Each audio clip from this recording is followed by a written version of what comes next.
coisa boa. Então, nós vamos começar a gravar. Então, estamos em mais um Happy Hour Imobiliário. Hoje eu tenho a felicidade e a honra de estar com o deputado Ricardo Melão, filho do nosso querido, deputado estadual, deputado federal e ministro João Melão Neto, que foi precursor, entre outras coisas, do liberalismo, do empreendedorismo, e também do conservadorismo político. Então, é uma honra ter você aqui. Também ficamos muito felizes em ver o Ricardo, o deputado Ricardo, de forma... Pode chamar de Ricardo, por favor, Luísa, sem essas Tá formalidades. bom. Estamos muito felizes de ver o Ricardo nos defendendo na questão dos preços, dos respiradores, que realmente Sim. eram 6% maiores do que os comprados pelo nosso governador de Minas, o Zema. Eu acho que a comparação foi com o Zema, que foi muito eficiente, tem sido muito eficiente.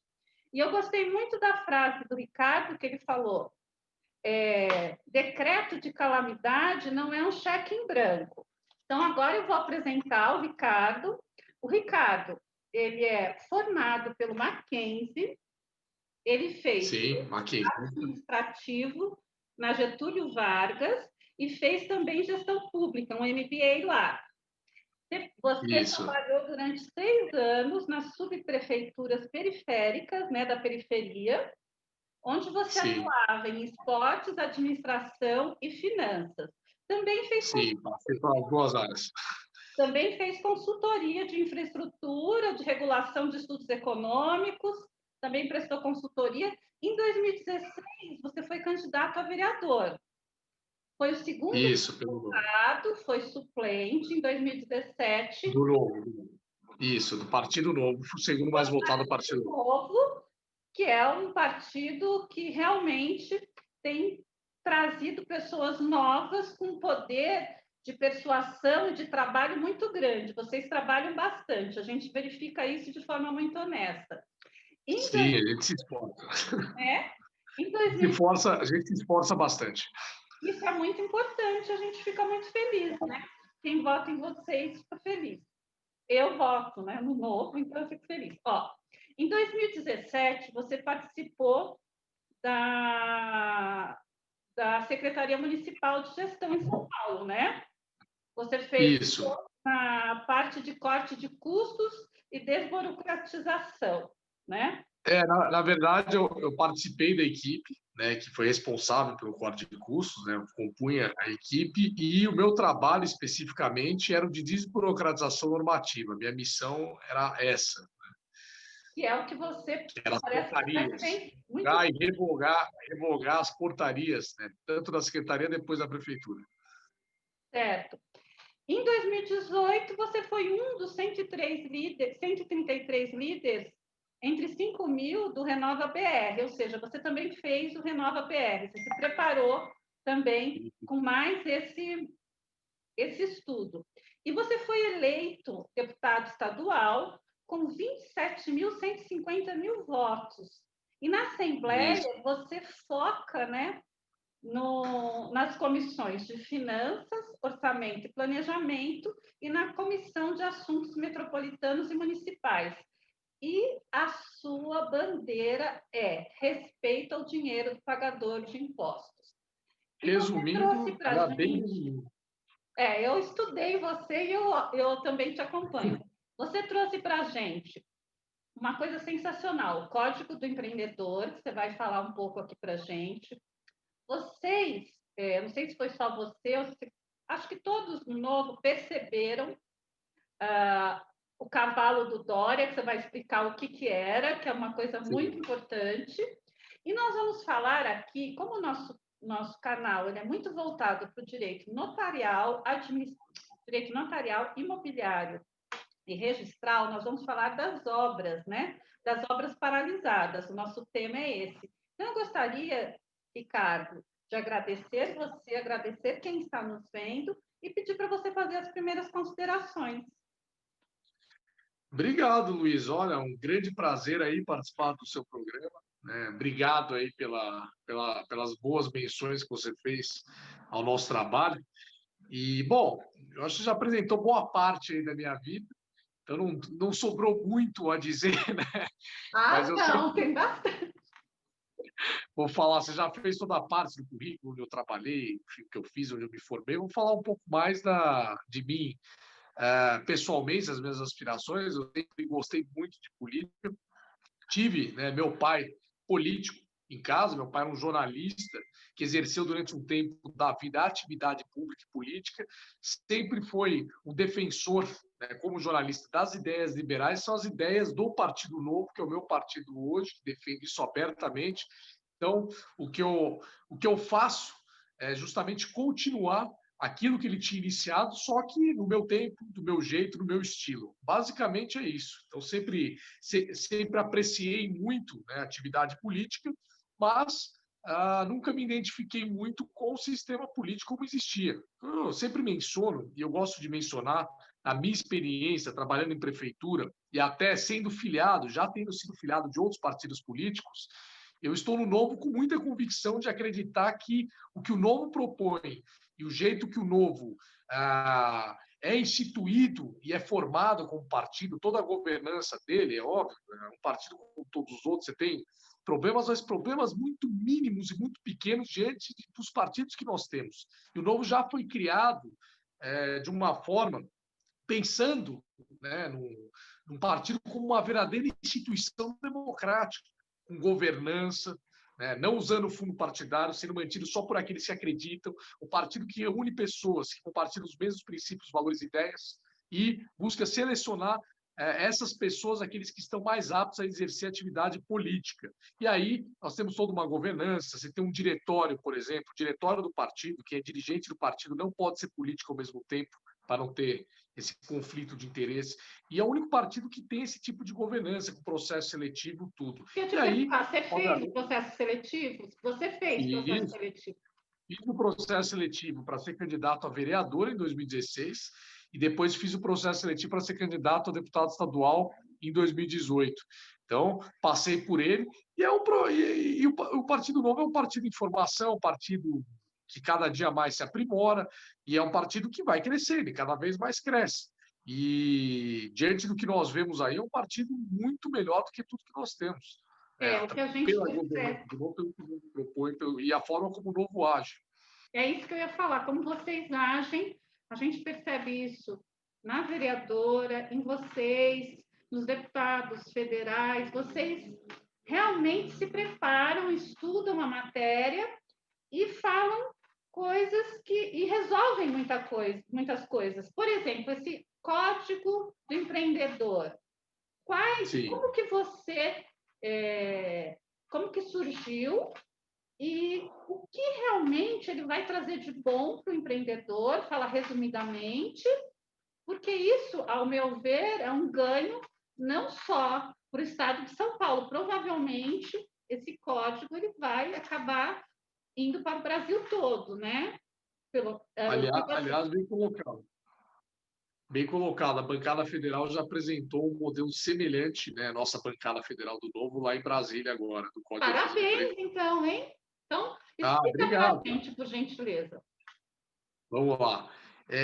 O Código de Defesa do Empreendedor foi uma ideia minha, junto com o deputado Sérgio Vitor, que é o outro deputado do Novo, que é um grande parceiro aí de projetos. A gente tem várias iniciativas conjuntas, né, eu e ele como deputados, e veio muito, primeiro, da experiência do Sérgio como empreendedor. Sérgio sempre foi empreendedor, então ele é lá do Vale do Paraíba, né, ele é de Taubaté. E aí ele sempre teve, né? Teve franquias da Embeleze, teve uma série de atividades empreendedoras, então ele sabia se tinha na pele as dificuldades que o empreendedor passava ao tentar empreender no Brasil diante de tanta burocracia, tantas arbitrariedades por parte do Estado.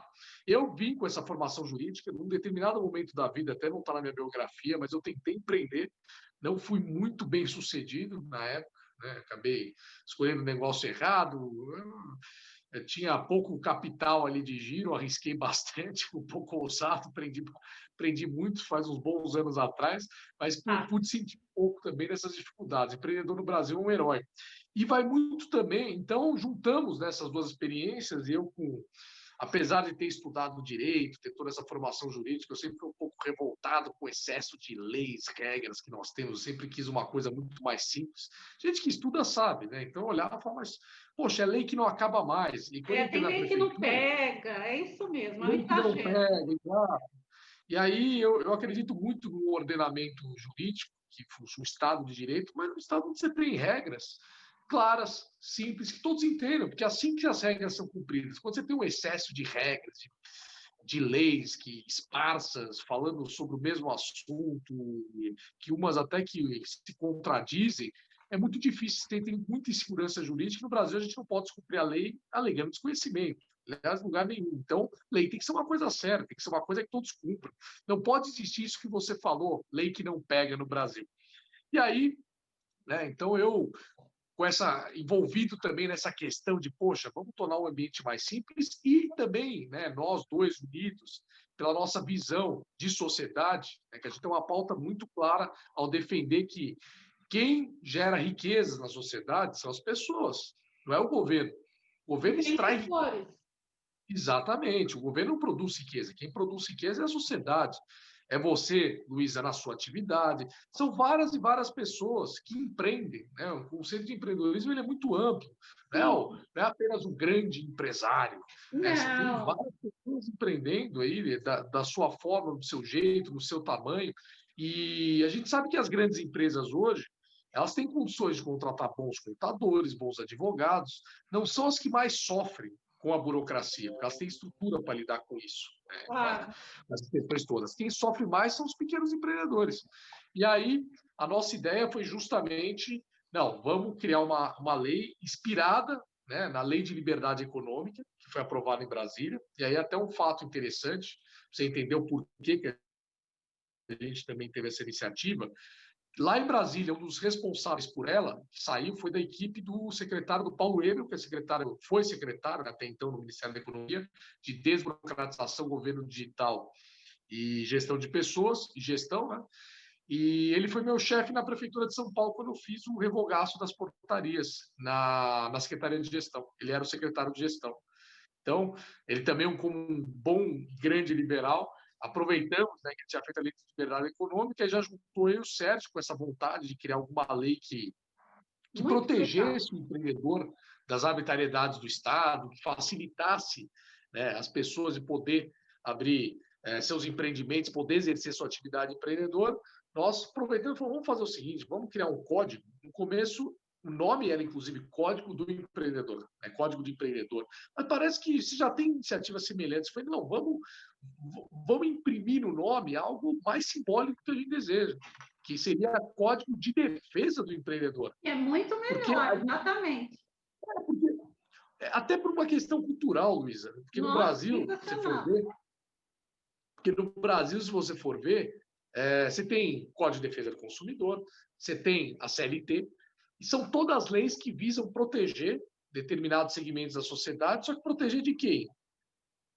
Do Sim, empreendedor, de quem está gerando renda, de quem está gerando emprego. Então, no Brasil, isso aí é até curioso, eu brinco que a gente vê nas novelas, né? Se você for ver nas novelas, os vilões são sempre o grande empresário. é, Você tem uma coisa meio cultural, parece que se demoniza quem quer empreender, quem quer gerar empregos, quem quer gerar renda. E, na verdade, as pessoas que movem a sociedade, essas pessoas que criam prosperidade. Né? exatamente. A Está gente vive num mudando um ciclo, pouco, né? Está está mudando mudando. um pouco. Tanto está mudando que surgiu esse código de defesa, né? Exatamente. E aí a ideia foi essa, falou, não, o empreendedor ele é vítima, ele também é vítima e precisa ser defendido. De quem? Do Estado. Então, por exemplo, agora falando mais do código. Então, resumidamente, ele traz a Lei de Liberdade Econômica para ser implantada no âmbito do Estado de São Paulo, com alguns conceitos dela, e a gente coloca alguns conceitos a mais. Na prática, ela visa garantir regras para a pessoa poder ter mais liberdade para exercer a sua atividade econômica. Então, um exemplo prático: negócios de baixo risco. Coisa simples. Né? Ah, Dona Maria presta um serviço de corte e costura lá em Perus, certo? e, teoricamente, ela precisaria pedir licença na prefeitura para poder exercer a sua atividade, etc. E tal. A gente, para negócios de baixo risco, a gente libera a exigência de licença e alvará, né, autorização. Deixa ela trabalhar, é um negócio de baixo risco. Né? Para negócios de médio risco, alto risco, obviamente, você tem aí um prazo, né, para que também o poder público analise e aprove mais rapidamente possível a licença para trabalhar. Né? Tá. E aí, então, uma das coisas que a gente garante é essa facilidade, e são 80%, 90% dos negócios são de baixo risco, são coisas simples, não tem essa necessidade de você ter que pedir uma autorização para o poder público para poder trabalhar. A gente cria regras de defesa muito claras, como, por exemplo, né, do empreendedor hoje, é ter a garantia que a primeira visita de fiscalização do Estado, ela será, quando eu falo Estado, o poder público em geral, né, mas a gente atua no âmbito do Estado de São Paulo, mas é que ela seja orientativa e não punitiva. Isso é muito a não bom. ser que seja um caso de um flagrante ilícito, Tá. mas não mais a pessoa ser punida, igual casos que eu já vi assim, de, poxa, tem um cartaz aqui que você devia ter pendurado tal e tal tamanho, e não está pendurado, vou te multar.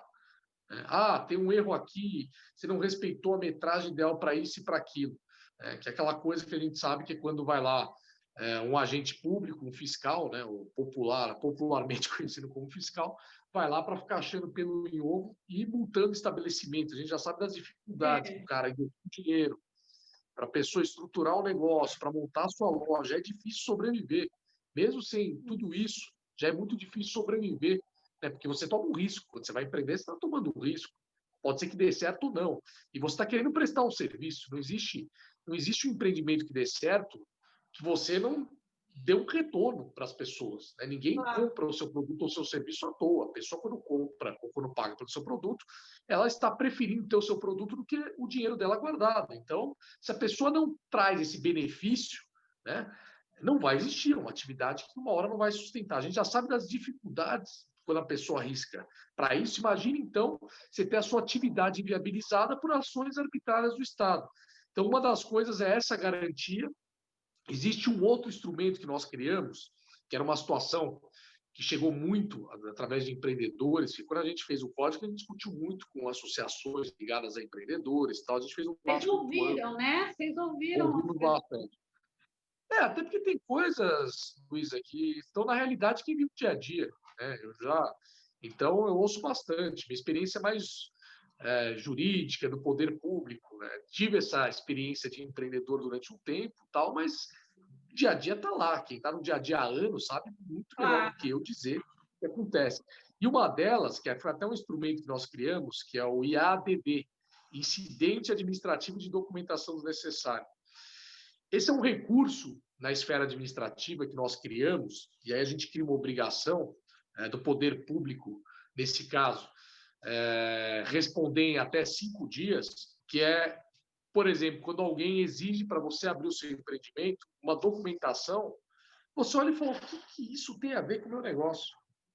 O cara te pede uma tradução juramentada de, às vezes, um documento que não tem nada a ver com o que você está empreendendo, que a gente sabe que, infelizmente, são instrumentos que, muitas vezes, o agente público mal intencionado usa para ir te complicando para você, sabe, toda hora criando dificuldade em busca de uma facilidade ali e tal, né? Da venda de uma facilidade. É uma mentalidade antiga, uma mentalidade antiga. Exatamente. Vocês estão limpando essa mentalidade. Esse código, ele quer trazer uma celeridade e uma tranquilidade para que a pessoa que está empreendendo, ela realmente se preocupe com empreender, com o resultado do negócio dela e não se preocupe com coisas que, na realidade, não dizem respeito ao negócio dela. Pelo que eu estou entendendo, é isso. Vocês estão tirando os excessos.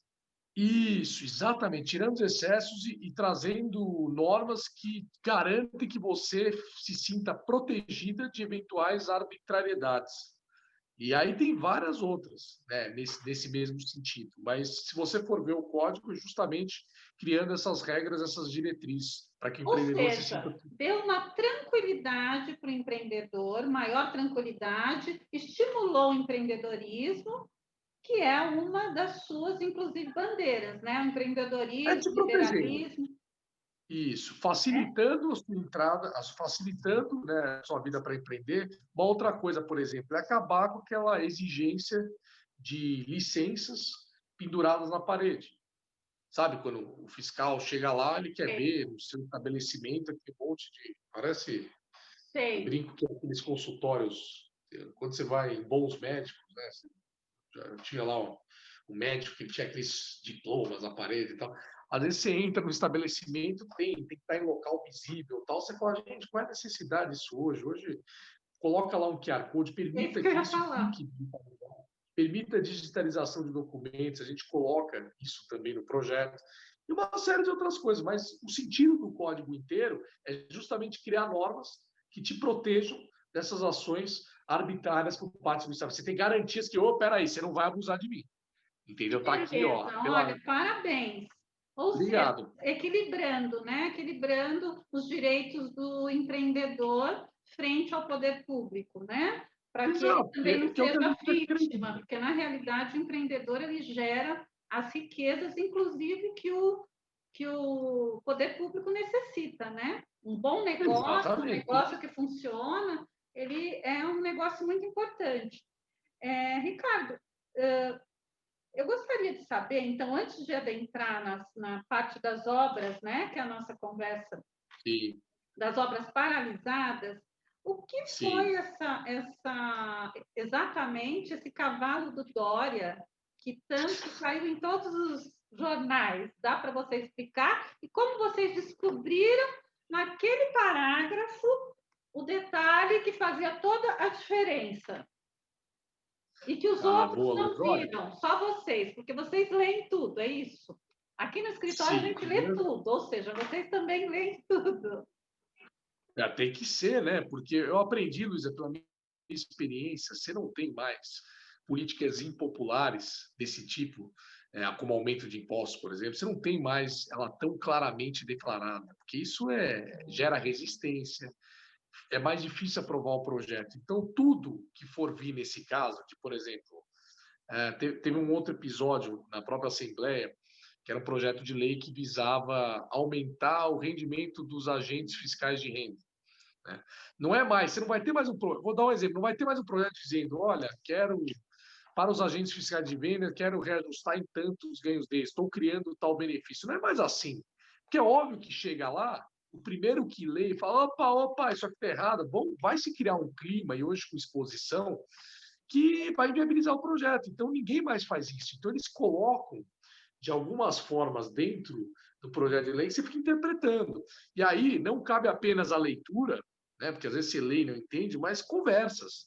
Aí a gente gosta de falar com a equipe técnica do governo que foi responsável pela elaboração do projeto. Então, primeiro a gente reúne as nossas equipes, Tá? todas, e nós temos bons técnicos, né? Nós montamos equipes muito profissionais nesse sentido. Minha equipe é muito mais técnica do que política hoje. É muito importante. Eu já trabalho com um gabinete bem reduzido, né? Eu poderia ter 23, que é um absurdo. Eu tenho 6 assessores, e a gente senta com as equipes dos outros deputados do Novo, começa a debater, fala, olha, eu vi isso, eu vi aquilo, a gente vai analisando. Aí chega uma hora, vai ficando a dúvida, eu falo, olha, eu quero conversar, vamos lá no líder do governo e fala, não, eu quero conversar com o secretário, com alguém. A gente vai lá, tal, aí marca uma conversa, aí a gente vai perguntando para o técnico, ele vai explicando, muitas vezes a gente olha e fala, tal, entendi o ponto dele. E a minha equipe fala, não, ele tem razão. Eu falo, não, tá certo. E outras vezes você fala, opa, não é bem assim. E aí vamos ao cavalo de Dora, então. O que aconteceu? Eles vieram com um projeto enorme, né, um X-tudo, você tinha ali desde partes boas do nosso ponto de vista, que era enxugamento do Estado, então ia acabar ali com 10 entes do Estado, por exemplo, órgãos estatais que tinha lá desde empresas públicas como o CDHU, a MTU, você tinha autarquias, você tinha fundações, então ia fazer uma extinção de todos, uma reorganização administrativa para É muito enxugar e tornar mais eficiente. Claro, tem algumas questões entre alguns dessas entidades, se não, veja bem, não dá para assumir essa função em tal órgão, tal, enfim, discussões assim.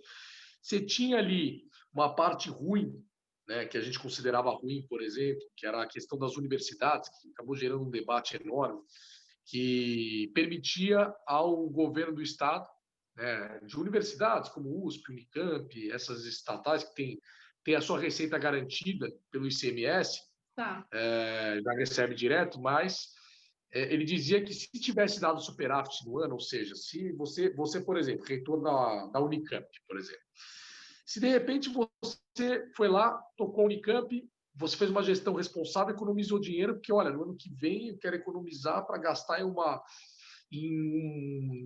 adquirir aqui um equipamento que vai tornar muito mais eficiente o meu serviço, etc. E tal, com muito Vai mais ter plano para qualidade. alunos. Uma coisa assim, você ser premiada, pô, fiz uma boa gestão, quero investir em Claro. algo bacana aqui. Não, ele dizia o seguinte: queria o direito de, se tiver superávit em caixa, o governo queria pegar para ele para gastar com o que ele bem entendesse. E aí, obviamente, a gente entendeu que isso geraria um estímulo negativo, porque, Claro. obviamente, no próximo ano, Claro, bom, né? gasto, senão eles vão pegar. Aí, Vamos às vezes, o cara gastar não tem, tudo. ele vai aumentar o gasto, exatamente. Então, não adianta. Então, mas isso acabou sendo tirado depois do projeto, Tá. mas era um ponto que teve muita discussão, a mídia deu atenção, e você tinha pontos bacanas, como, por exemplo, privatizações de aeroportos, Muito que hoje importante. estão sob administração do governo do Estado, você tinha concessões de parques, que a gente considera interessante. Então, você tinha coisas assim boas. Então, teoricamente, venderam até para a gente, olha, uma reforma administrativa maravilhosa, o novo vai adorar enxugamento do Estado. E vamos acabar também com benefícios fiscais. A ideia é acabar com o benefício fiscal, tal. Aí, quando você pensa em benefício fiscal, você já fala, poxa, você já imagina aquele crédito presumido que o governo do Estado concedeu, sei lá, uma empresa assim, que está gerando uma concorrência desleal, porque, poxa, que ele está pagando menos, mais que o outro, o governo gerou um benefício se a empresa se instalar aqui, realmente. Aquela discussão ampla, Tá. alguns até protegidos por sigilo fiscal, que ninguém consegue acessar. A gente já entrou com requerimento, inclusive pedindo informação de todos que tinham, eles não falam, eles não sabem. É aquela caixa preta toda. Eu falei, bom, Nossa. até aí, bom, ótimo, que bacana o projeto, vamos ler. A gente começou a ler. Aí foi lendo, pô, legal, ele quer fazer isso, ele quer fazer aquilo, olha, isso aqui bom, isso aqui dá para discutir melhor, a redação tá ruim e tal. Aí chegou lá no capítulo de. Primeiro, eles falaram que tinha um déficit, alegaram, né, que no ano que vem, 2021, eles estão prevendo um déficit de 10 bilhões e 400 milhões de reais. E que eles precisam Tá. pagar. E por isso o projeto de ajuste fiscal, reforma administrativa. E aí eu falei, bom, eles estão precisando desse valor. E aí você olhava ali, eu falei, bom, eu quero entender então com esse enxugamento todo, a primeira coisa que a gente pediu, quanto que ele vai economizar com esse enxugamento todo? A gente Claro. quer os detalhes. Não, eles têm lá, vocês vão ser chamados, vão explicar. E aí, a hora que eu vi, quando eles foram explicar, eles falaram, não, com cada eixo desse X tudo aí, que tem todo tipo de coisa enfiada no mesmo projeto, já Sim. começa a desconfiar. Né? Você fala, por que tanta coisa no mesmo projeto, tantos assuntos variados no mesmo projeto? Claro. Ah, Para desfocar. pacote de maldade. Já começa estranho, né? Aí a gente foi lá, ele, não, com os enxugamentos aqui, a gente prevê uma economia para o ano que vem de 580 e poucos milhões de reais. Foi muito pouco, né? E aí tinha lá a parte realocação de. Então, a parte de enxugamento era essa, realocação financeira, que era que eu queria pegar com superávit e tal. Aí dava um pouquinho mais lá, dava, não lembro, mas já dava bilhão, né? Dava, agora eu sou péssimo para guardar os números, Tá, tem que tudo ser bem. contemporâneo. Comparando com o que eles precisavam, você ia raciocinando. Mas acho que era 1 bilhão e pouco, 2 bilhões e poucos, tal. E aí tinha uma parte que era melhoria da administração tributária. E aí mexia com o ITCMD, mexia com o IPVA e mexia com o ICMS. Que é o Aí eu povo falei, está de bom, olho, né? vamos olhar isso aí, né? Não estamos aumentando imposto de jeito nenhum. O governador não aumenta imposto, é um governador liberal, não vai aumentar imposto, não é isso que ele quer. Esse projeto é apenas uma melhoria da administração tributária, iam mudar a base de cálculo do TCMD, era uma das ideias, né? Que eles utilizam como referência, é o valor de mercado, é o valor venal de mercado e o valor mínimo que eles consideram é o valor de referência do IPTU. Eles iam mudar para o Isso. valor mínimo do ITBI. A ideia era essa, porque o valor do ITBI, segundo eles, era mais atualizado. Né? As bases que eles usavam eram mais atualizadas, mas não, mas isso aqui é mudança só da base de cálculo, tem nada a ver. E aí, PVA, eles queriam acabar com hoje se cobra 4% no carro comum.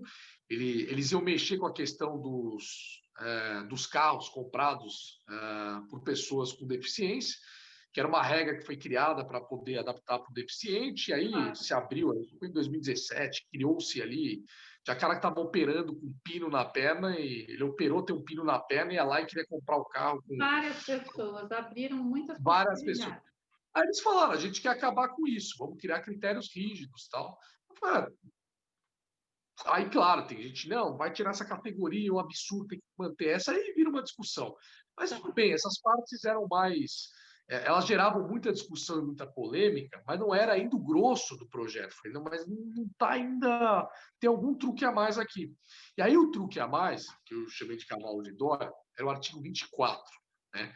E todas essas partes. Ah, outra coisa, no TCMD eles queriam cobrar que no estado de São Paulo não se cobra, aí já começou a complicar, que é a Previdência Privada, que é o PGBL, o VGBL e tal, eles queriam cobrar, passar a tributar isso, porque não se cobrava aqui. Eu falei, opa. Ah, não, mas isso aqui não estão cobrando, só o Estado de São Paulo. Já aí você fala, opa, está começando a ficar estranho esse projeto. Está começando a ficar estranho. Aí chega a parte, para mim, que é a pior, a mais escabrosa, que é o capítulo de CMS, o artigo 24. Que ele falava, não, esse artigo é só para o governo dar fim nos benefícios fiscais. Vamos acabar com os benefícios fiscais. Eu falei, não, deixa eu ler esse capítulo. Aí está lá, fica o poder executivo autorizado. Aí primeiro estava renegociar, renovar, né? Renovar, na verdade, renovar todos os benefícios fiscais existentes, tal, tal, tal. Eu falei, bom, ele quer uma autorização para renovar os benefícios fiscais existentes. Ele quer acabar, mas ele está pedindo uma autorização para renovar, já de cara. Aí no segundo item, ele dizia, e fica ele coloca lá, e a renegociar, acho que o termo correto era renegociar ou rever, enfim, os benefícios fiscais existentes, tal, tal e tal. Até aí, foi bom, acho que era isso que eles queriam, né? E aí seria o parágrafo primeiro, estava escrito assim: para efeitos desta lei, equipara-se a benefício fiscal toda alíquota de ICMS abaixo de 18%. Aí você falou, epa. Eu falei, peraí, mas vamos entender melhor. Onde tem a definição de benefício fiscal, né? Vamos entender aqui o que eles estão considerando benefício fiscal. Aí vai lá, pega a LRE, pega a Constituição, tenta olhar e falar, como assim benefício fiscal? Por que abaixo de 18% as alíquotas? A gente sabe que você tem diferentes alíquotas de CMS em diversos produtos do Estado de São Paulo, somente os essenciais. Medicamento genérico se cobra 12%, ovos pasteurizados 7%, tijolo, argamassa, assim, essas coisas se cobram 12%. E você tem alíquotas também superiores a 18%. Então, em comunicação, você paga lá 25%, dependendo do consumo de energia elétrica, 25%, bebidas alcoólicas, cigarro, você paga 30%. Eu falei, bom, alíquota, por que abaixo de 18%? Ah, não, porque a alíquota modal no estado de São Paulo é 18%. O que tiver abaixo é benefício fiscal. Eu falei, então, o ovo pasteurizado, cobrando... Não, benefício fiscal. Eu falei, mas como é que foi concedido isso? A gente começou a ir na lei do ICMS. Você vai na lei do ICMS e fala, gente, a lei já foi instituída com alíquotas diferenciadas. Claro. Né? Já tem ali, vai cobrar tanto para tal produto. Isso aqui foi discutido, foi aprovado num determinado momento pela Assembleia Legislativa aqui do Estado de São Paulo, se definiu, a sociedade definiu que vai pagar tal alíquota para tal produto. Se você quiser aumentar isso, primeiro você teria que fazer por meio de uma lei. Não é pedir uma autorização assim, fica autorizado e ele vai lá para o decreto e aumenta a alíquota. Agora ou vai pagar tanto. Não, manda um projeto de lei alterando a alíquota, que é o que a gente discute, que inclusive esse artigo é inconstitucional. Né? E aí a gente olhando e falou, pô, mas peraí, vamos entender o que é benefício fiscal para você. Ah, não, abaixo da alíquota modal, desculpa, é benefício fiscal, é 18%. Mas peraí, isso não foi aprovado? Mesmo as leis que mudaram, era 18%, ficou, foi aprovado, é uma discussão com a sociedade, os representantes da sociedade entendeu que ia pagar menos alíquota nesse produto. Então, se você quiser aumentar essa alíquota, você está aumentando imposto. E para aumentar imposto, você está cobrando mais da sociedade, que alguém vai pagar. você quando for comprar esse produto, agora você vai pagar mais caro. E você está pagando o preço. Aí eu falei, peraí, você está aumentando imposto. Fala claramente aqui que você quer aumentar imposto. Você vai falar agora que alíquota que você quer colocar para cada produto desses. Não é deixar uma autorização, um cheque em branco genérico para você fazer o que você bem quiser. Entender? Não estão aumentando imposto, só que reduzir benefício fiscal. Eu falei, peraí, o que é benefício fiscal? Aí começou essa discussão. Aí chegou uma hora, né? A gente até foi discutir a época, o secretário que chegou lá no projeto e tal. Chegou uma hora que, juro para você, a discussão se resumiu em para você não é benefício fiscal, mas para mim é. Eu falei, acabou, isso é jogo narrativo, Claro. retórico, desculpa. Aumentar a alíquota do jeito que eles querem aumentar, é uma alíquota já instituída, que está na lei, ou que foi aprovada depois a redução por via de lei, você vai aumentar pela lei e é aumento de imposto, sim. Então, esse projeto, sinceramente, ninguém olhou para esse artigo. Vocês prometeram um enxugamento do Estado, uma reforma administrativa, um pacote de ajuste fiscal, mas vocês estão mandando a conta para a população pagar. Até porque o que vocês estão prevendo de enxugamento está muito longe de pagar o déficit que vocês estão alegando que existe. E, ao mesmo tempo, um governador anunciando que São Paulo, a economia está se recuperando maravilhosamente bem, etc. E tal. Eu falei, pô, não estou mais entendendo nada. Por um lado, a economia está bem, né? Quando você manda o projeto, você está dizendo que ano que vem vai ser catastrófico. Quando vem um orçamento, você tem um orçamento onde ele está gastando mais do que o orçamento previsto no período da pandemia, e você tem, inclusive, no orçamento para o ano que vem, né, a LOA, que eles mandaram, a Lei Orçamentária Anual, que a gente vai começar a discutir, você tem uma redução dos gastos com saúde. Eu falo, você está aumentando, você está dizendo que está precisando de dinheiro para serviços essenciais, e você manda um orçamento com gastos de saúde menores do que os gastos previstos do orçamento do ano passado, onde nem se previa a existência de uma pandemia. Tem alguma coisa muito errada aqui, pelo amor de Deus. Aí eu falei, esse projeto, ninguém está discutindo, está todo mundo discutindo, não pode acabar com tal empresa, não pode, enfim, outras discussões paralelas, não pode tirar o dinheiro das universidades, tal. Para mim, tudo isso, a impressão que me dava, até porque, se você parar para pensar, Luísa, todas essas medidas de enxugamento, você não consegue fazer assim em um ano tão fácil. Você não vai conceder todos os parques em um ano, você não vai extinguir todas as empresas em um ano, você não vai conseguir vender todos os aeroportos em um ano. Você não... tinha vendas de terrenos também do Estado, que é uma parte boa, né? Autorizava para venda. Você não vai vender todos os terrenos, fazer um leilão, etc. Tal, em um ano. Ou seja, ele vai resolver o problema dele como? É óbvio, na canetada, aumentando imposto, transferindo a conta para quem? Para a sociedade que mais sofreu a população nessa pandemia, perdeu emprego, teve um negócio fechado e tal, e é quem vai pagar a conta. E por que não mandaram uma reforma administrativa mexendo com privilégios e benefícios dos servidores públicos? Né? Por que não manda aqui o projeto para acabar com o quinquênio, anuênio, todas essas coisas? Não mandaram, até tinha essa parte, mas existe um problema aí, porque eleição municipal não vai ser aprovada, vai se indispor, não fica para agora, tal. Não querem fazer isso. Né? Não querem cortar na própria. Você tem uma série de gastos necessário, então. Pelo jeito, reduzir contratos. Foi é o que eles chamam de jabuti, né? Seria um jabuti aí? Sim, basicamente. É que ali, como é que eu posso te dizer? Aquilo foi mais que prejudicial para toda a população. E ainda bem que vocês conseguiram verificar isso, né? Porque e aí começamos a bater. Bater é aumento de imposto. Esse projeto é aumento de imposto. Esse é um projeto de aumento de imposto camuflado, só que é um cavalo de Dória. Vocês não estão vendo, mas vocês estão discutindo uma parte marginal do projeto que, sinceramente, é gordura. Ele vai tirar, porque ele resolve tudo na canetada. E aumento de imposto, você sabe, ele estipulou lá a alíquota, ele tem que respeitar lá o princípio nonagesimal, né, dos 90 dias, e da anualidade, que tem que ser no próximo exercício. Acabou, ele faz agora nós estamos em outubro, ele coloca lá para janeiro, fevereiro, que a gente atrasou um pouco, acho que ele só vai conseguir colocar em fevereiro agora, porque para o mês seguinte, mas porque a gente conseguiu obstruir um bom tempo aí o projeto. Mas é isso, ele vai lá e aumenta, e resolve na canetada, ele está com cheque em branco para fazer o que ele quiser. Aí ele veio que não, a gente só vai revisar 20%, a gente só vai aumentar 20%, e não são para todos os produtos, só durante um prazo de 24 meses. Mas eu falei, pô, cadê isso aqui escrito no texto da lei? Ah, não dá porque a gente não teve o tempo de fazer todo o levantamento, porque 20% é uma média. Tem setores que vão ser 19 e pouquinho, outros 21, não dá para a gente saber agora, a gente já mandou assim. Ah, pelo amor de Deus. Não dá, Aí né? foi essa, a Essa Luísa, a conversa não conclusão. dá, esse papo aí não cola, né? Ainda bem que tem vocês lá firme. Aí batemos firme, mostramos, é aumento de imposto. E aí a própria mídia e a imprensa não pautavam. A gente mandou artigos, queríamos fazer entrevista, a gente foi atrás de todos os veículos, falou, gente, é aumento de imposto, vocês não estão enxergando isso.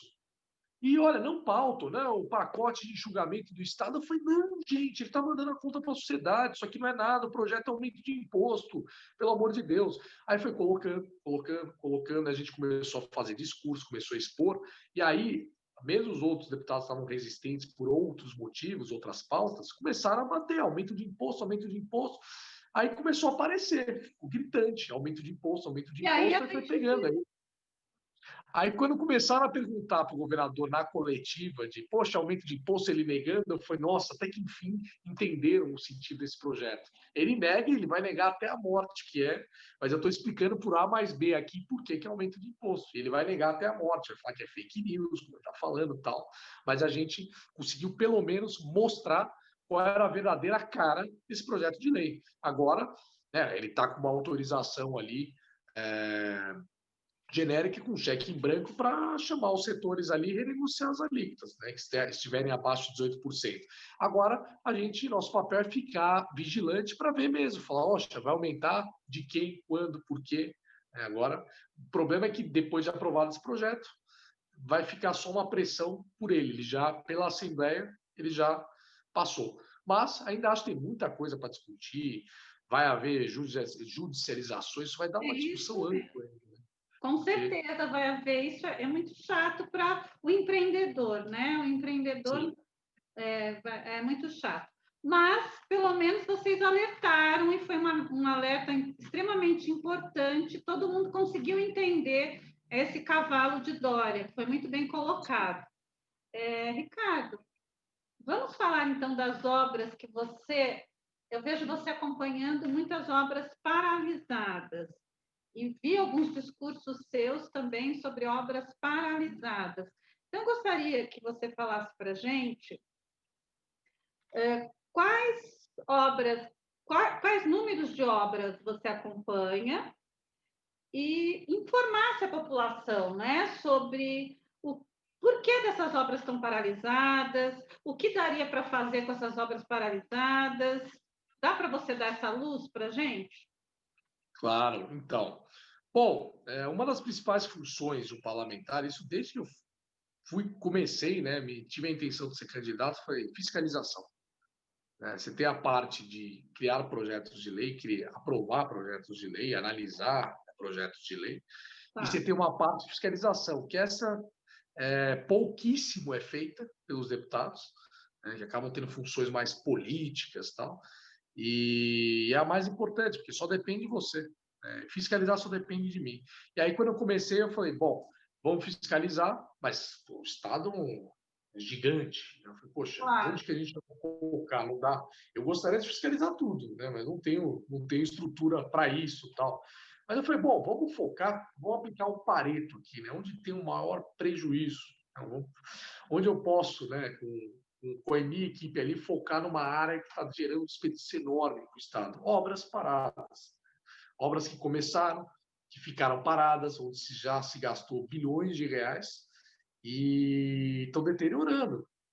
Talvez para retomar vão precisar gastar mais. E é uma coisa que vai se sucedendo todos os anos, vai passando gestão, esse número continua grande, continua expressivo e não acontece absolutamente nada. Ou seja, fica lá, né, o cara que fez, simplesmente depois mudou a gestão seguinte não quis continuar, ou simplesmente fizeram lá um contrato com a obra, não teve mais dinheiro para dar continuidade, ou se perdeu o interesse de fazer aquela obra, ou muitas vezes a culpa nem é do poder público, mas a empresa que foi selecionada faliu no meio, né, não teve condições, fez lá uma proposta, depois não conseguiu marcar, estava contando financiamento que não veio, enfim, você tem um milhão de problemas. Eu fui ver que envolvem obra parada. E aí, respondendo a sua pergunta primeira, a gente faz o acompanhamento das obras pelo O teu painel. áudio deu uma piorada, o teu áudio. Oi, meu áudio piorou? Agora melhorou. Ah, tá, desculpa falar mais próximo. Tá. Deixa eu me aproximar. Então, o que acontece? A gente começou a fiscalizar, então, vamos pegar as obras atrasadas e paradas. E aí tem um instrumento que a gente usa para fazer acompanhamento, Luiz, aqui, eu acho até legal compartilhar com as pessoas todas, quem quiser fazer esse acompanhamento, que está no site do Tribunal de Contas do Estado de São Paulo. É um painel de obras atrasadas e paradas. Nossa, legal. E ali, a gente... Por ali, peraí que ligaram em cima, desculpa, e aí o áudio ficou um pouquinho mais baixo para te ouvir aqui, não tem que ficar mais baixo. E aí o que acontece, Luísa? Você está me ouvindo direito ainda? Bom, agora eu estou ouvindo bem. Tá. E aí o que acontece? Nesse painel, a gente começou a ver, e eu falei, vamos pegar alguma dessas obras e vamos visitá-la pessoalmente, né? E só para passar um número geral, para todo mundo saber hoje qual é a realidade do estado de São Paulo, tá? Tá. É um número mais atual aqui. Você tem 1.248 obras atrasadas ou paralisadas no estado de São Paulo. E aí você tem, da esfera estadual, que é responsabilidade do governo do estado, 189 obras, tá? Onde, né, com contratos aí que chegariam a cifras de 47,7 bilhões de reais. E você tem 1.059 obras dessas atrasadas ou paralisadas, que são municipais, de responsabilidade das prefeituras. Foi bom, como deputado estadual, eu vou focar mais nas obras estaduais. São essas 189. E aí, o legal é trazer essa pauta para que quem hoje é candidato a vereador, a gente está em eleições municipais, e depois se elegerem como vereadores, fazerem essa fiscalização também nas suas cidades, né? Ver lá quais são as obras paradas e ir atrás. E aí a gente visitou algumas delas, tá? Acho que eu cheguei a visitar quase, tem tudo no meu Instagram lá. Acho que chegou quase a umas 10, 11 e tal, aí depois com a pandemia deu uma parada, porque aí a gente começou a focar nos gastos com Covid-19. Sim, Você vê, claro. tá tudo no Instagram.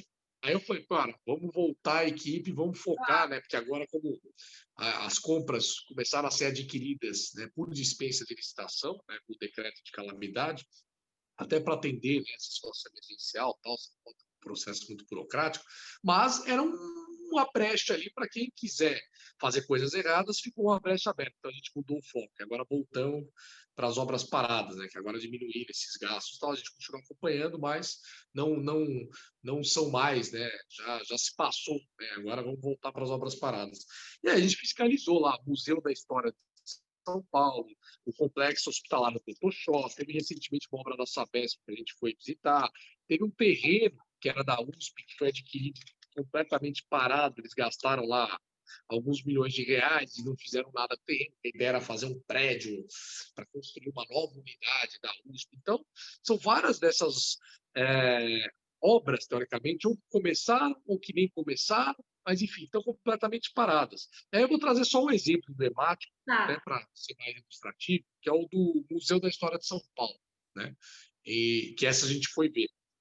E aí, para vocês entenderem como funciona, é legal para explicar como a gente faz a fiscalização. Então, nós fomos lá, pegamos os dados, fomos em loco ver. Ele está ali na região, perto da Avenida do Estado, região do Brás lá. Essa é uma área, tá? A obra estava estimada, foi um contrato de 2010, se eu não me engano, era um contrato de 2010, a entrega prevista dessa obra era para 2011. Nossa. Você fala, poxa, e qual que era a razão dela? Vamos construir um museu da história de São Paulo.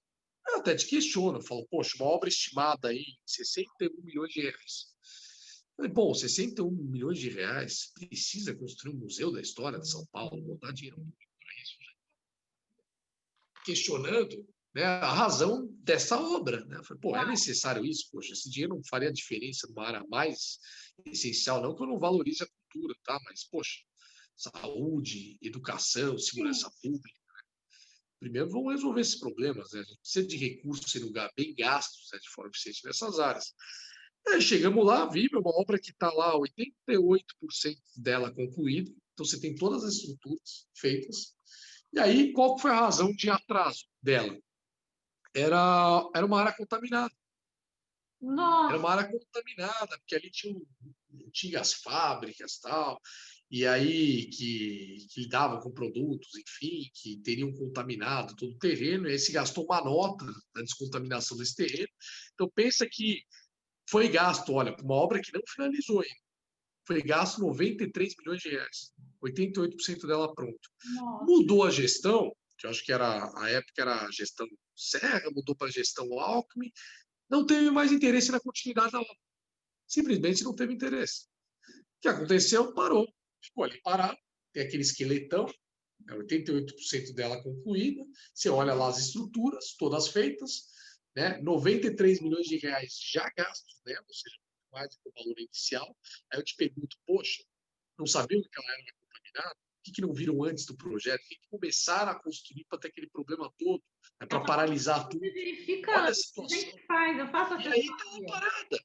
E quando a gente vai lá, você vê que tem uma empresa de vigilância, mato crescido, rato passando, deteriora. Imagina, ela gera um prejuízo para a região. Eu falei lá com o comércio local do lado, né? Tinha até uma lojinha lá, conversei com o dono da loja, tal, que eles têm, mexe com fotos, acho que retratos, tal. E aí, poxa, falando, prejudica, a rua fica deteriorada, vira ponto de descarte irregular de lixo, se atrai, né? Ela cria um ciclo vicioso uma obra parada, porque atrai criminalidade, sujeita a invasões, então tinha uma empresa de vigilância que estava cuidando para ninguém invadir a obra. Depois eu até peguei o contrato, foi curiosidade, quanto se gasta com essa empresa de vigilância? Dá 700 mil reais anuais. Você fala, 700 mil reais anuais para uma obra completamente Nossa, parada, estrutura deteriorando, ou seja, vai se gastar mais depois, né, e não sabe o que fazer. E aí, quando acaba a fiscalização, o que eu faço? A gente faz ali o nosso relatório, faz um requerimento de informações para dizer, olha, e aí, o que vai ser feito? Né? E a gente fez um requerimento de informações à época, fazendo uma série de perguntas, do valor, do sentido, como eles pretendem o que aconteceu exatamente com essa obra, por que ela está parada, por que não vai se dar continuidade, o que eles estão pensando para aquilo e tal.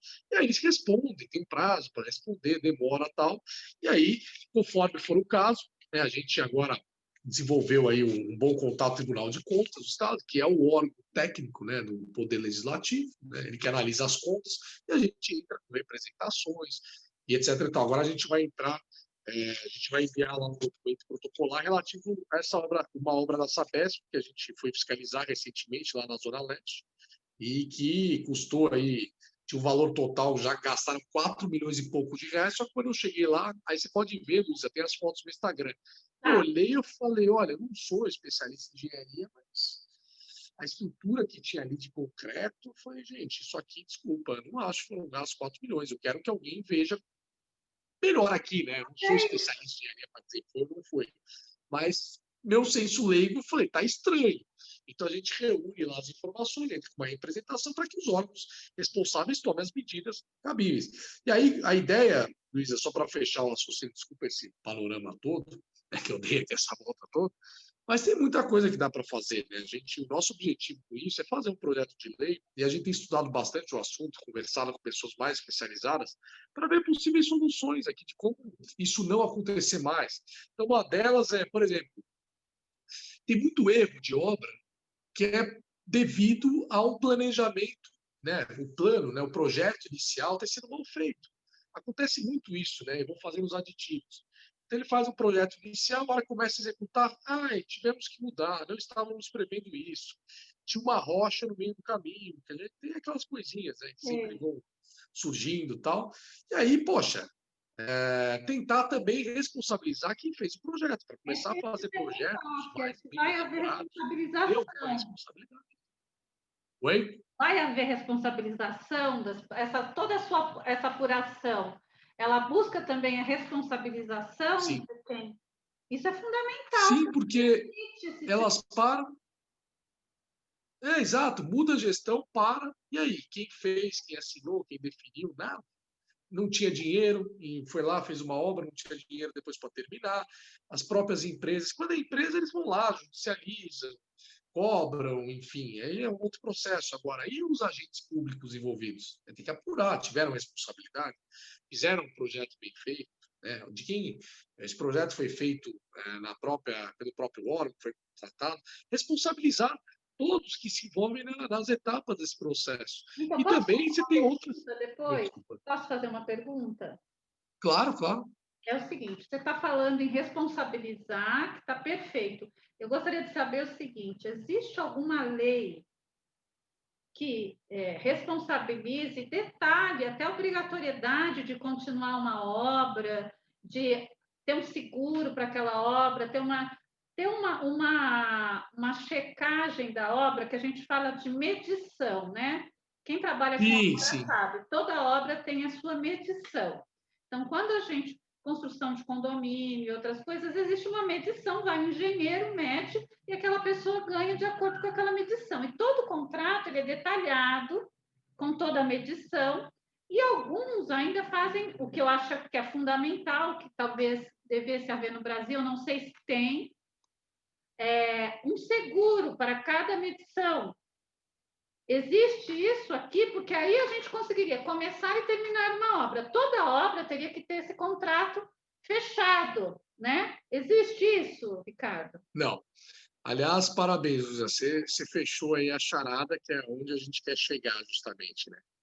Medição, primeiro que ela não é divulgada, ela fica, né, a gente consegue ver lá o valor da obra, o andamento e tal, mas as medições propriamente, elas ficam, né, para você conseguir acessar as medições, é muito difícil, você tem que ir lá, fazer requerimento, pedir, eles vão te enrolar e não vão te passar, até aí você não consegue ver. Uma das coisas que eu gostaria de colocar no projeto é justamente a obrigatoriedade eles enviarem alguém me deu essa dica, falou, pede para enviar para a Assembleia. É uma obrigatoriedade de divulgar isso. Né? Cria ali uma regra que obriga a divulgar, porque aí já começa, poxa, uma vez que é dinheiro público, fica mais difícil. Você já está acompanhando, inclusive exatamente. nessa fase da transparência, né, dos gastos públicos, então deveria sim, inclusive os contratos de medição, sim, quem foi Sim, feita a medição, quem liberou, né, para que isso realmente. essa não, exatamente, Luiz. Então, esse é o primeiro ponto, né, com as medições. É uma das coisas que a gente está elaborando um projeto, e uma das coisas que serão incluídas é justamente essa obrigatoriedade. Porque aí qualquer pessoa pode ir lá, né, que entenda de obra, olhar e falar: peraí, a medição está dizendo que já foi feito isso e aquilo, eu não estou vendo isso aqui sendo feito. E aí? Esse é o primeiro ponto. A hora que você. Seguros, você mencionou muito bem, você tem os performance bonds, né, que se Isso, discute lá nos Estados Unidos, eles exatamente. fazem. Performance bonds. A gente uma vez eu dei uma assessoria aqui que a gente ia fechar, era particulares, a gente ia fechar com esse seguro para garantia de que a obra terminasse. E aí a gente arranjou um outro seguro, fez de uma outra forma com segurança, ou seja, a obra, quem negociou o terreno tinha garantia de que aquela obra ia terminar. Se não terminasse, ele teria uma garantia. Mas é muito importante para a obra pública isso, né, Ricardo? Sim, você tem isso, né? O que eles chamam de performance bonds. Ele, inclusive, teve o Arthur Duval, que é meu vizinho de gabinete, como eu também falei, conhecido como um grande parceiro também aí nas lutas da Assembleia, é um grande amigo, um grande parceiro. Ele apresentou um projeto de performance bonds. A gente tinha essa ideia, eu até falei durante a campanha, né, sobre essa possibilidade, né, que eu gosto. Ah, se aprofundando mais no assunto, porque parece que eu não sei como é que é o mercado de seguros do Brasil, se hoje ele está preparado para assumir grandes riscos em grandes obras. Né? E aí é uma coisa, até peço aí para você, Luísa, você que estiver mais próximo dessas seguradoras, né, dizem que não geraria, não despertaria interesse, que é muito complicado, que é um risco muito grande, porque pelos performance bonds, se coloca para a empresa a responsabilidade, né, de fazer esse seguro, e aí a empresa, né, seguradora, ficaria responsável por fazer essa fiscalização aí das etapas do projeto e se der algum problema e prejuízo, né, a seguradora vai arcar.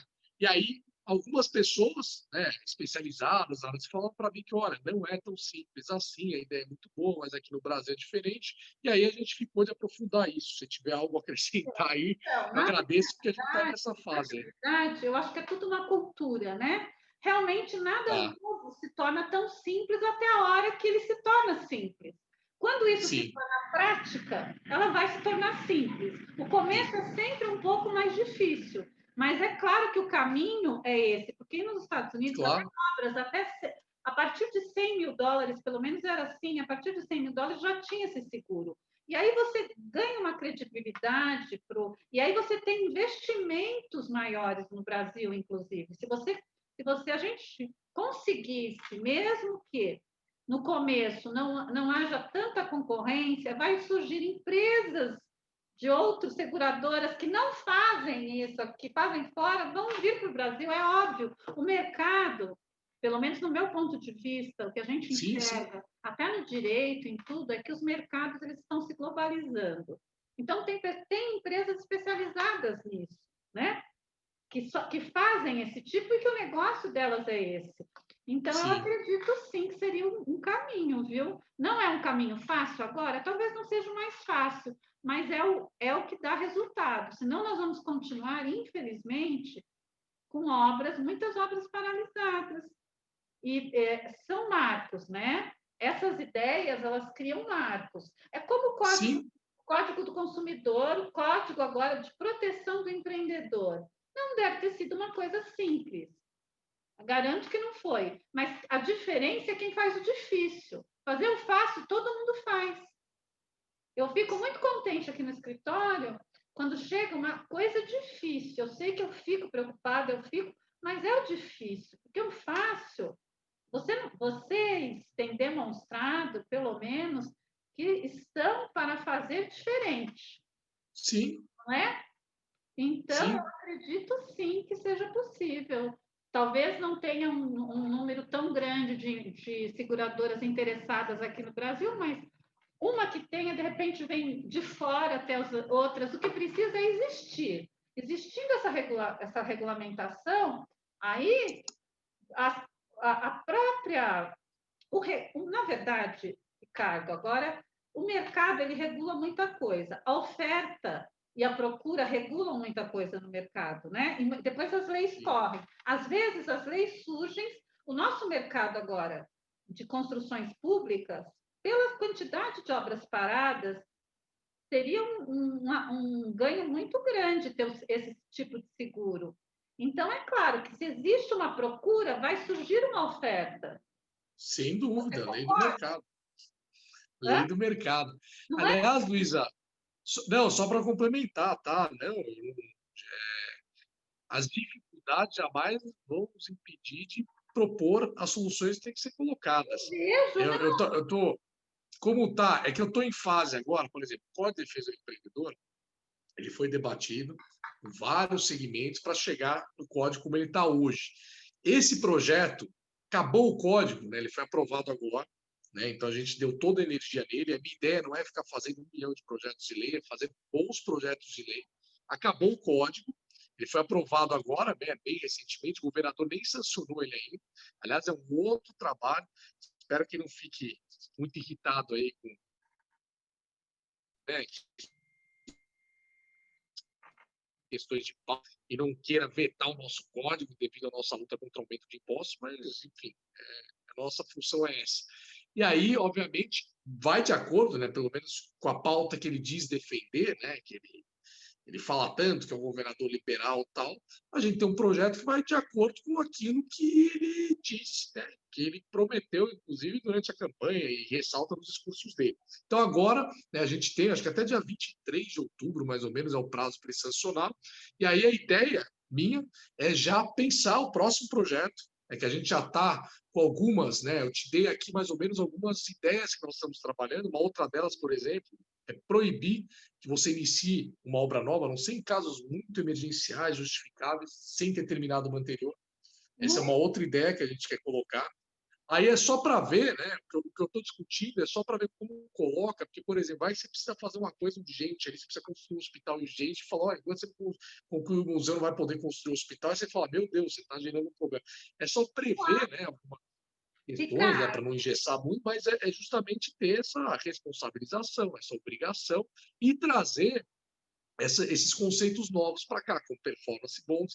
E aí a ideia, justamente por isso que eu coloquei, né, a dificuldade, é até para você, com a tua experiência, Luiz, e quem mais se conhecer, sugerir para a gente fazer da melhor forma possível, né, no projeto de lei, certeza. essa, regulação aí para que a gente consiga fazer Com uma coisa certeza. boa mesmo, que funcione aqui no Coisa, Brasil, eu em coloquei São aqui, Paulo. porque eu sei que vocês, do Novo, vocês são muito brigativos, né? O que a gente chama, vocês compram e vão em frente para pegar para as mudanças, né? Para as Com mudanças. certeza. Então, assim, vocês fazem o que os outros não têm feito. Tem muita gente boa também fazendo coisas excelentes, mas eu digo, a gente nota que todo mundo que está fazendo está sempre brigando e é difícil, às vezes, você mudar. Deve ter sido muito difícil para vocês esse código do empreendedor, não foi uma coisa até para vocês conseguirem tudo, não foi? Não levou um tempo? Quanto tempo vocês ficaram nisso? Nossa, deu quase um ano. Porque o Então, que acontece? Na prática, Luísa, pela realidade, eu posso apresentar trocentos projetos de lei na Assembleia. Mas na prática, sendo bem sincero, o deputado não vai conseguir aprovar, né, ou pelo menos, não digo nem aprovar, ele não vai conseguir colocar em plenário um deputado, nós somos 94, mais do que um projeto de lei dele por ano, ele vai colocar para votar. Isso não é garantia que vai ser aprovado.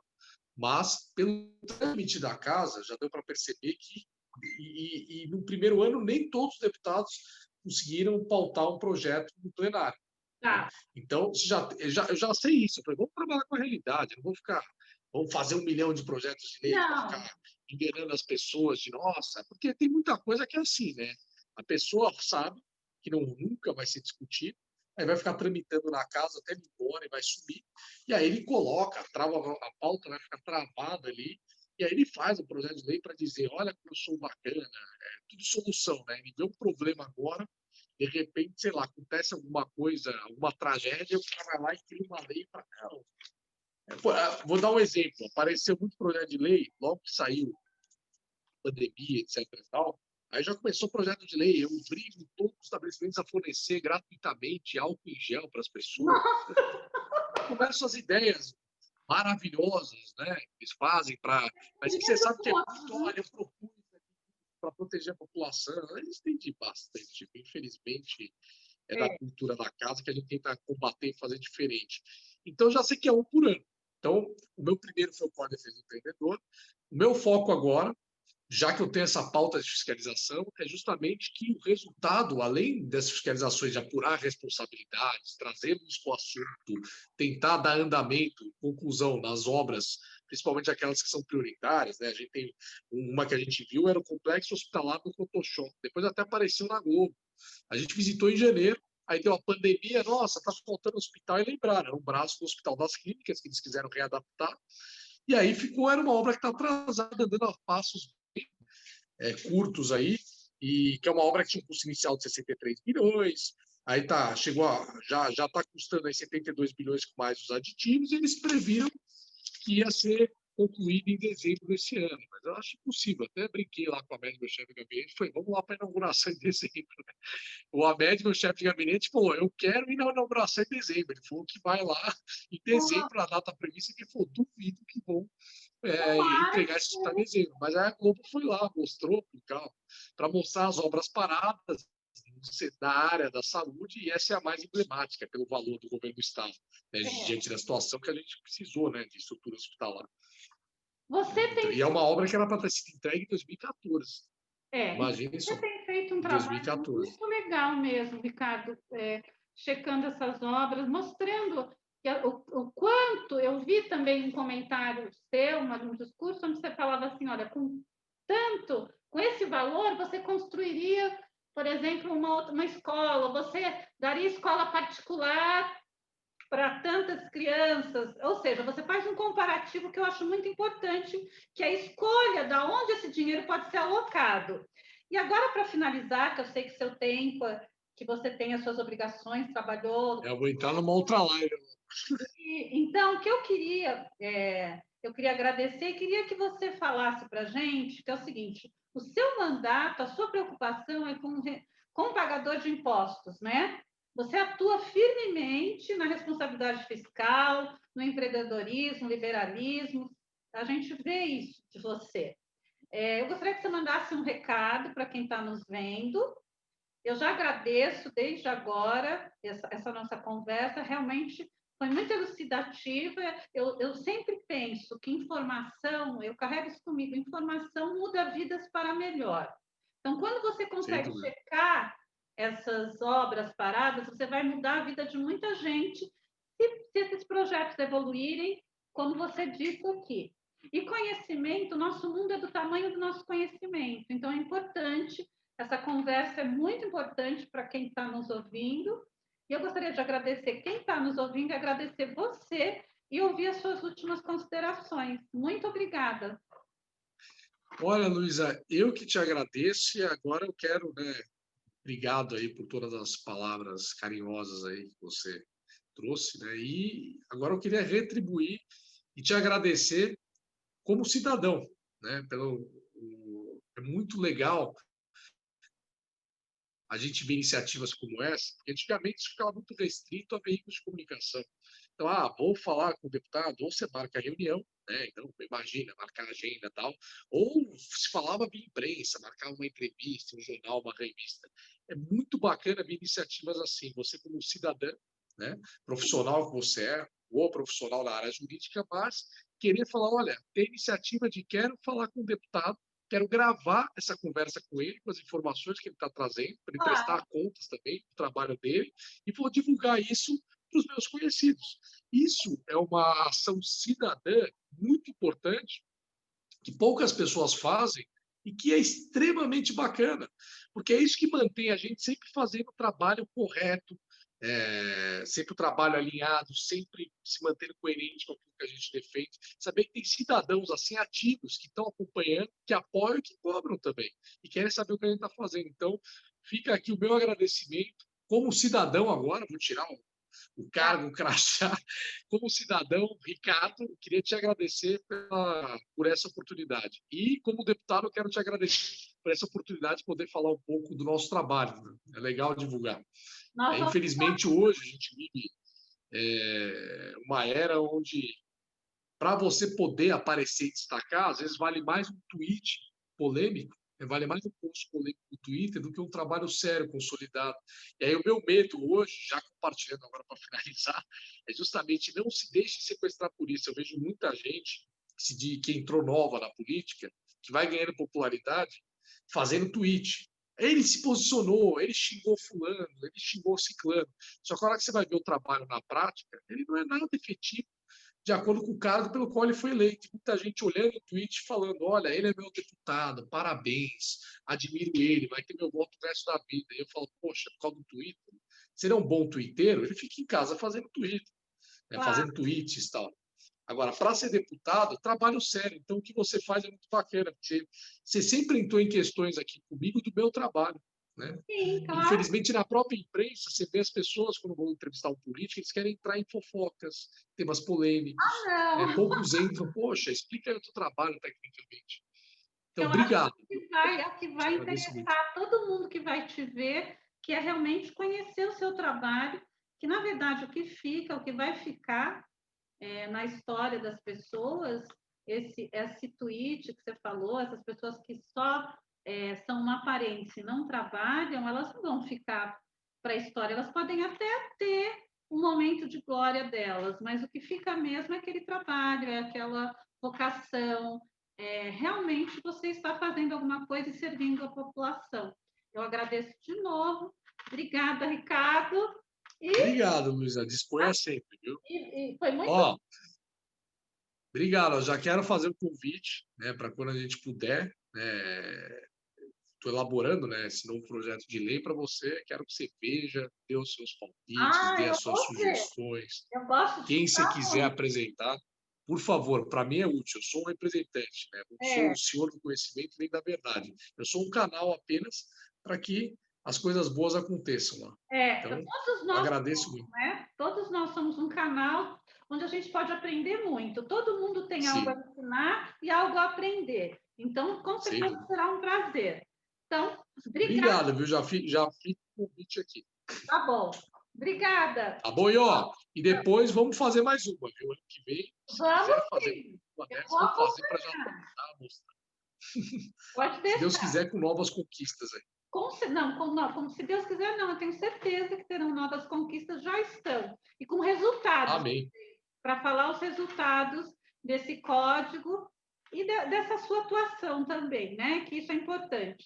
Tá bom? Tchau. Maravilha. Obrigado, viu, Luísa? Tchau. Obrigado mesmo.